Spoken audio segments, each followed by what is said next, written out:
Emily James. I'm a documentary filmmaker.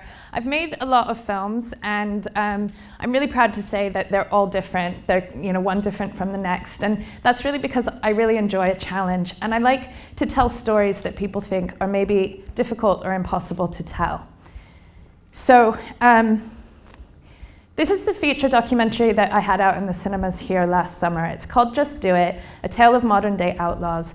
And it's an observational documentary which features 3 different climate change activist groups: Climate Camp, Plain Stupid, and Climate Rush. And these are all groups of people that participate in civil disobedience and direct action. They do things like shut down airports and superglue themselves to members of parliament. Now, a film like this had never really been made because what I wanted to do was film them as it was happening. And the thing is that this was quite difficult in groups that are really, they're top secret what they're doing, and these people are under constant surveillance by the police. And what I was saying is, can I amass a huge body of material that could be used against you in court? So this was a bit of a trick to unravel. So I'm going to tell you today how I did it. In 2008, Plain Stupid, who you may remember because they got onto the top of the roof of Parliament a few years back, in 2008, they approached me and they said, "We're planning to shut down Stansted Airport, and we'd like you to help us film it." But you see, the problem that they had was that they couldn't call up the BBC and say, "We'd like you to have a camera at the back of Stansted Airport tomorrow at 4 a.m. just behind the gates." They needed a filmmaker that they could trust, and they needed somebody that they knew. And I knew a few of them, and they trusted me, so they asked me to do this. I readily agreed, and my sort of 3 minutes of night vision footage was all over the news the next day for 24 hours, and then it was gone. The news cycle moved on, and things, and the footage was over. But I had seen behind the curtain. The process of doing that action with them had allowed me to see that there was an immensely interesting story around what they were doing, and that the way that they did it and who they were and why they were doing it could be turned into a fantastically fascinating film, which would have a much longer shelf life and would allow them to tell their story in a way that they, in the way that they had told it to me. So I turned around and I proposed to them, why don't we film the lead up to the next action, and people can get to know you and they can see behind the scenes. And they said, absolutely no way, you've got to be kidding me. We don't want to end up in jail.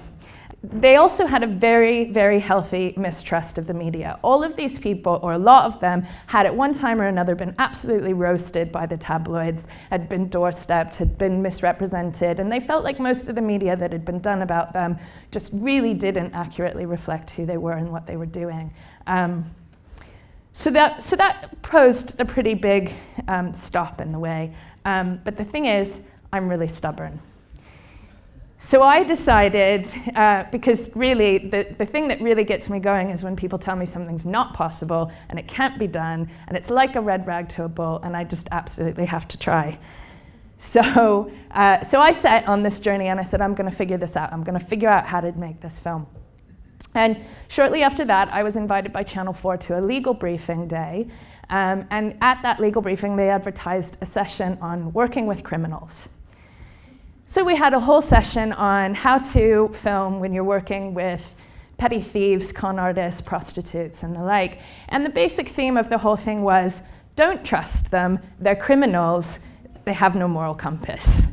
And I was like, well, okay, the guys that I want to do this film with may have a large criminal record, but they are hardly lacking in a moral compass. And what I realized is that the lawyers that I was hearing this from were there to protect the broadcasters. They were there to protect the deep pockets of the broadcasters and the production companies that they were working and that were making the films. But they didn't particularly have any interest in protecting the people who were in the films. And in fact, our industry has become quite we treat these people as very disposable, the people that are in the films. And all of the law is really there to protect our side and not their side. So I sought out some different lawyers, and I was very lucky to be able to get a huge amount of legal advice from a firm who have asked to remain nameless, but who frequently represent direct action activists and civil disobedient activists. And with them, and through the advice that they gave me, I was able to work out what I call the security protocols. And this is how we made the film, and this is what we did. The entire focus of the security protocols was basically keeping my tapes out of evidence bags and out of court. Just as long as the material didn't get used against anybody, we will have succeeded. So, protocol 1, don't be carrying.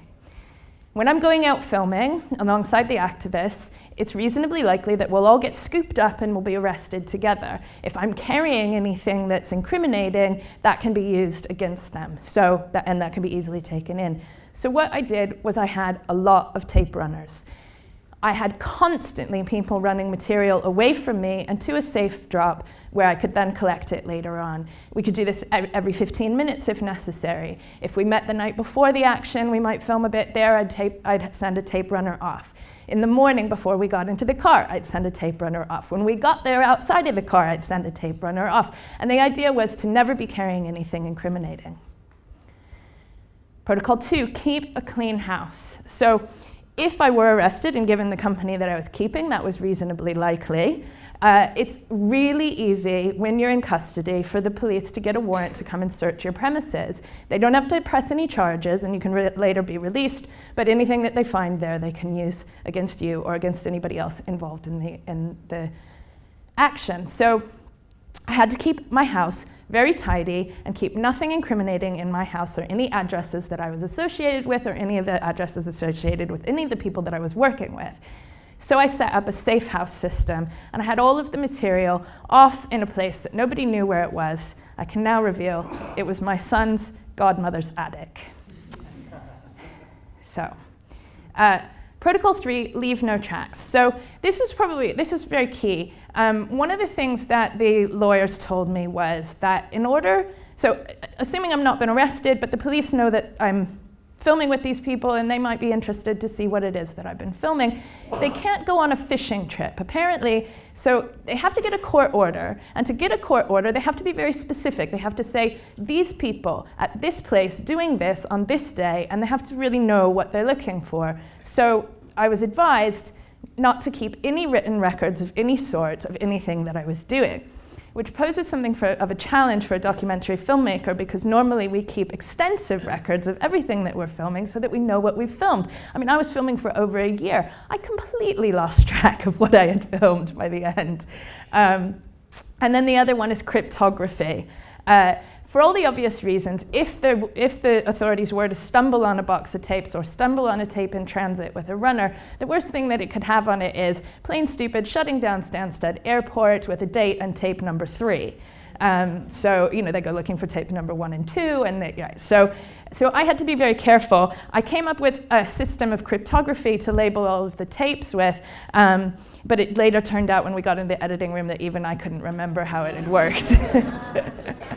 That made for a fun couple of weeks.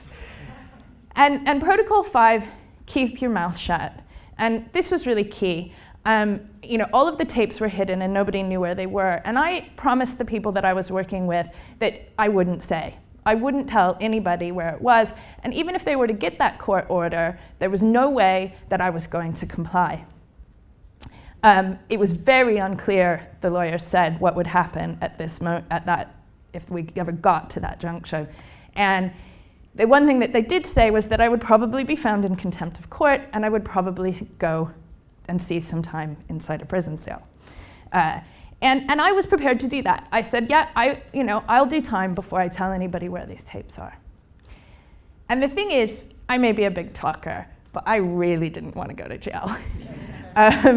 But this was really key. I mean, it made me take the whole thing very seriously. And it also made the people that I was working with see that although I was asking them to take a risk, I was willing to take the risk first, that I would be putting my neck on the line first. And I think that really helped them to begin to kind of trust me and relax around me.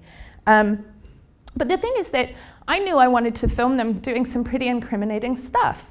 And I needed them to feel comfortable with me waving cameras around in situations where certain things, like who it was that cut something, might be specifically incriminating. And they had said at the beginning, there are some things that you respectfully need to just not film. And I said, of course, I totally understand that. But I need you to feel comfortable that you may not know when I'm filming or not filming, and you need to trust me. So I did something reasonably unprecedented.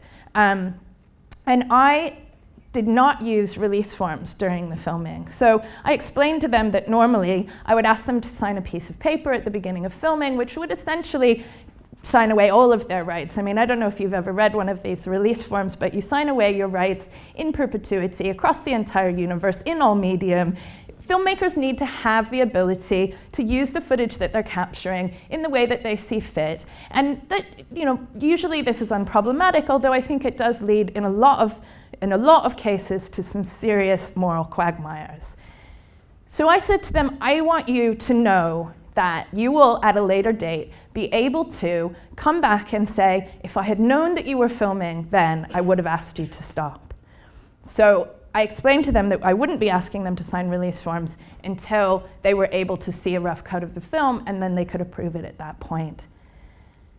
This was a big risk on my behalf. This is exactly the kind of thing that the broadcast lawyers would absolutely not have agreed to, because of course it was a liability.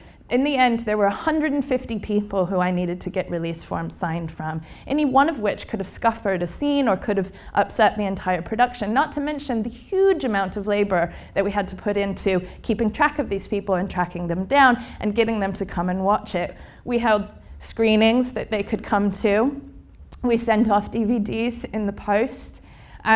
But we're talking about some of these people lived in yurts with no power, let alone Wi-Fi. So it was a challenge, and it took a huge amount of effort and time, and it was certainly not commercially viable.